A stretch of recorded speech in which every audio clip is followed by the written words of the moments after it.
Madagsa ng tao dito mga bayan.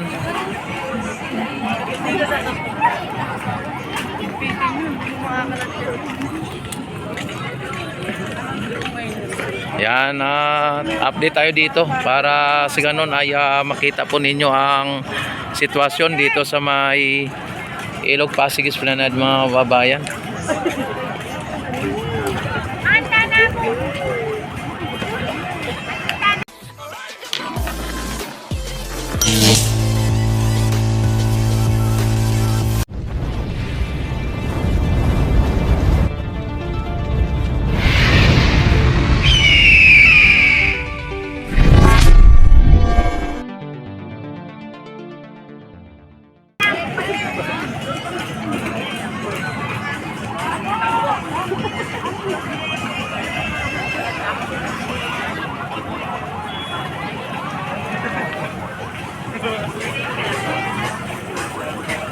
Oh, grabe ang daming tao.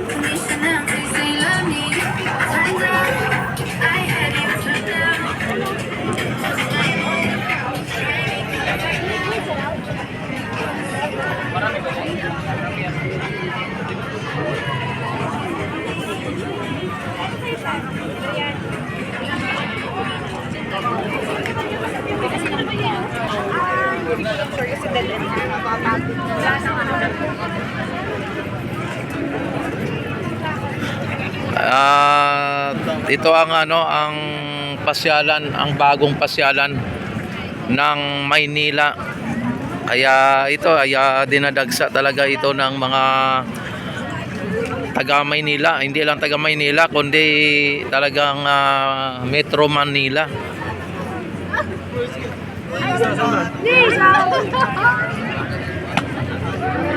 Hello, shout out.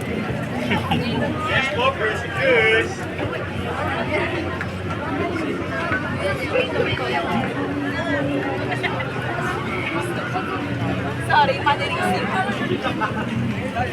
Ito. Wala naman.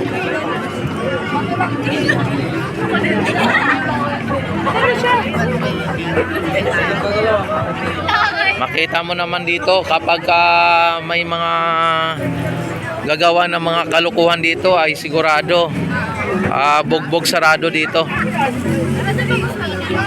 Unang-una ay may mga security na nagro-robbing, talagang tapos pangalawa ay wala pong madadaanan sila kundi ang exit at entrance na may mga nakabantay.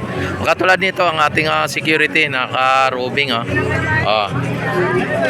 diba? Habang nagsiselfie namamasyal ay naninita ng mga nakaupo sa baluster kasi bawal naman talaga, nakalagay yung dito ay bawal umupo sa baluster. Ayan o, pero may nakaupo pa rin. Talagang ang Pinoy talaga ay pinapairal po ang katigasan ng ulo mga bayan. Kasi kapag hindi daw matigas ang ulo mo, ay malamang ay hindi ka Pilipino.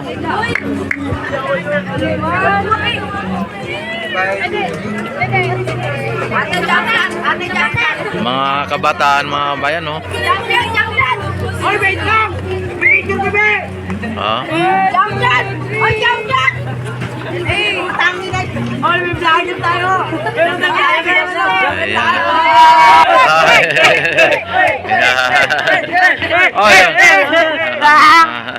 Oy, wag ganon.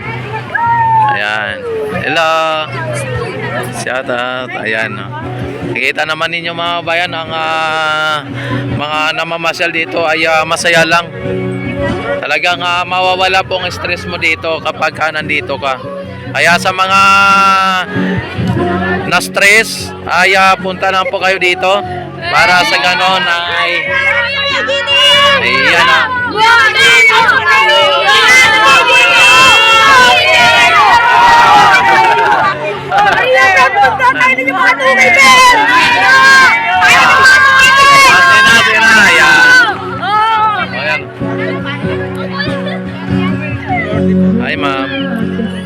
Ayan, talaga talagang yan ang sinasabi ko sa inyo na kapag gusto nyo mawala yung stress nyo, punta kayo dito. At sa mga wala pang jowa ay pwede kayo maghanap ng jowa dito.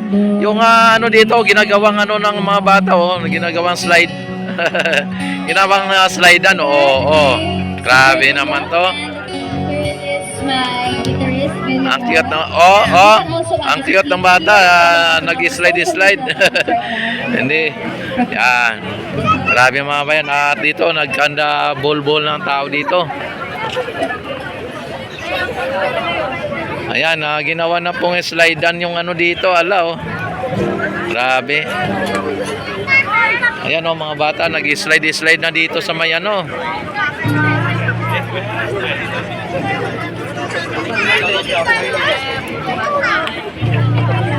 Ayan, dito pa lang yan sa Maestran sa mga bayan at sa Plaza Mexico Hindi pa natin nakasali yung ano, yung Phase 1C mga bayan at ano na rin sa ngayon, masikip na rin po sa ngayon yan doon. Kaya ganun po ang nangyari dito. Yan, dito tayo sa taas para makita natin ang parang overview.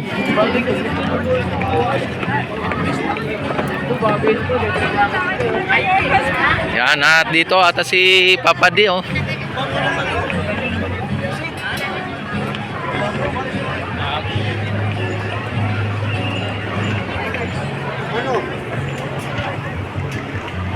Bukas. Alanganin Ako, hindi ako pwede. Pero ang ganda dun Ganda nga. Ganda nga. Ayan mga bayan, Hindi ko puntahan yun. Ako, bala ko nga pumunta, pero tiyempo na lang. Kabisado nila yung tipi. Ikaw, pag may waste ka, puntahan mo na. Akala ko Monday pa yun Bukas na pala yun. Diretso na lang siya doon. Tapos mag-text ka na lang doon sa GC na doon na tayo magkita. Alam na nila yan.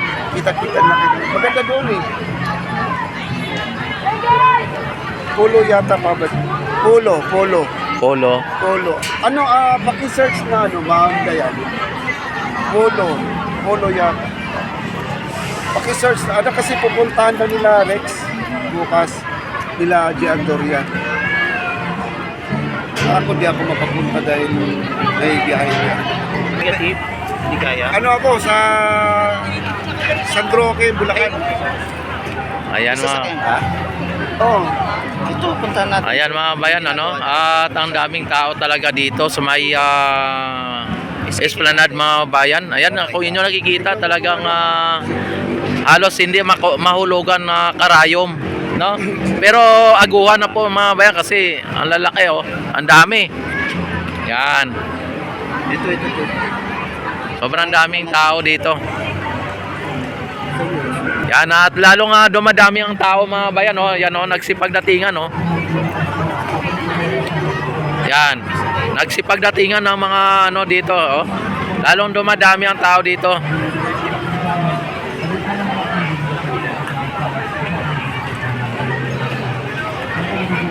Di ba? Talagang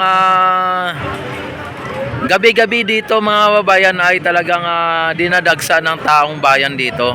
Hindi lang po sa porket walang pasok, kahit na regular day o may pasok ay talagang dinadagsa talaga ito ng mga kababayan natin.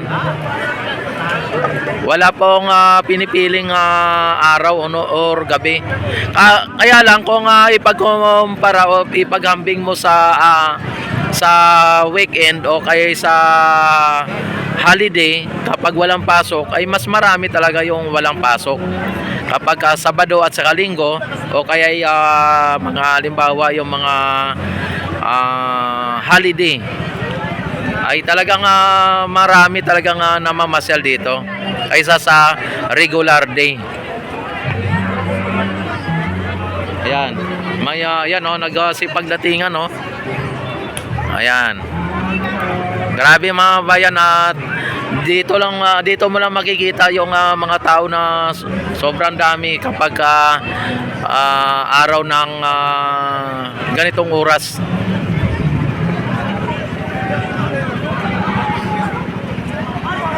At dagdagan pa ng napakagandang natin iconic bridge mga bayan, no? Yan. Di ba? At yung mga nagtataasang mga building, ayan, no, mga nagtataasang mga building na talagang ubod ng ganda. Tapos dagdagan pa ng mga pagkain dito ay talagang dadagsayin at dadayuhin talaga ng mga kababayan natin, hindi lang mga Pilipino o lokal na mga turista, kundi maging ang mga internasyonal o mga dayuhan galing sa ibang bansa.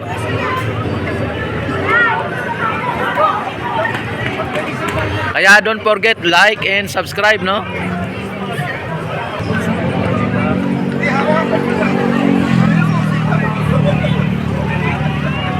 Ayan, walang walang humpay ang mga nagsipagdatingan mga kababayan. Talagang sobrang daming tao.